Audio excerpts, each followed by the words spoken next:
Samsung has announced its latest flagship smartphones, the Galaxy S21, Galaxy S21 Plus and the Galaxy S21 Ultra. The S21 and S21 Plus are essentially identical phones, save for their screen size and other minor differences. The S21 Ultra is designed to be not only the best phone in Samsung's diverse lineup of Android smartphones, but Samsung believes it's the best phone available.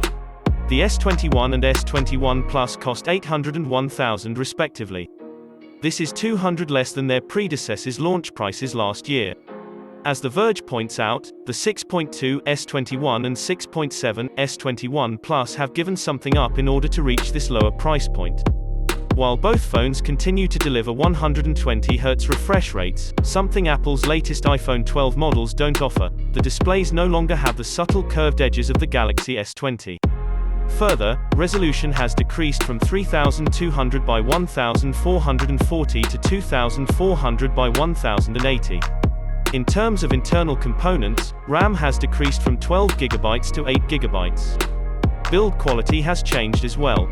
Whereas the S20 had an aluminum back panel, the smaller S21 uses plastic on the back and doesn't include an ultra-wideband radio.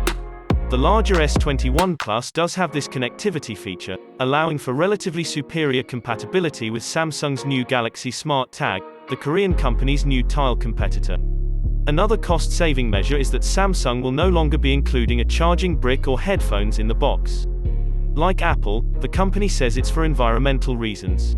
It's only been 3 months since Samsung poked fun at Apple for no longer including a charger with the new iPhone models.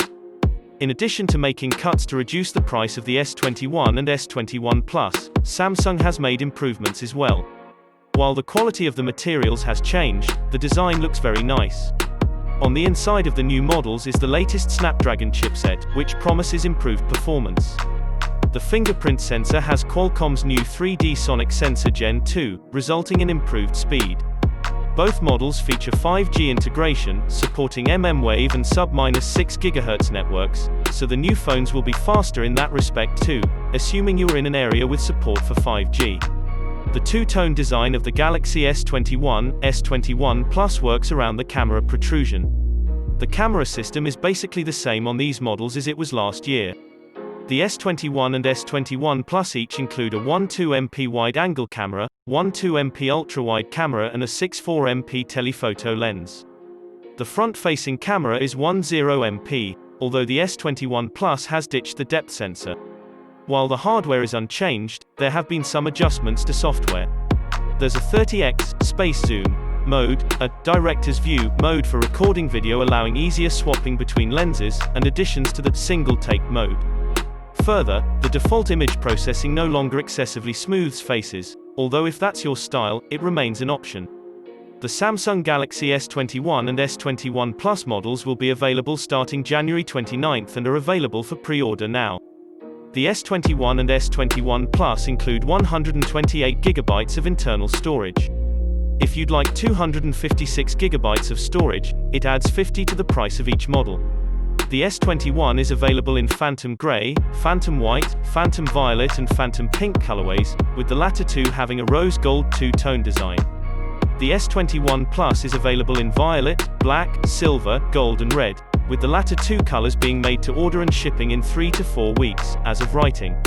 Samsung Galaxy S21 Ultra. The Samsung Galaxy S21 Ultra is the star of the show. Where the S21, S21 Plus are a mix of cost-cutting measures and improvements, the S21 Ultra is all about pushing hardware forward. The Ultra has a price to match, starting at $1,200. For your money, you get a large 6.8 OLED display with 120Hz refresh rates at full 3200 by 1440 resolution, something the S20 Ultra couldn't do. The S21 Ultra includes 12GB of RAM, a 5000 mAh battery and offers storage capacity up to 512GB. The Ultra also includes the Qualcomm Snapdragon 888 processor. In terms of user experience, beyond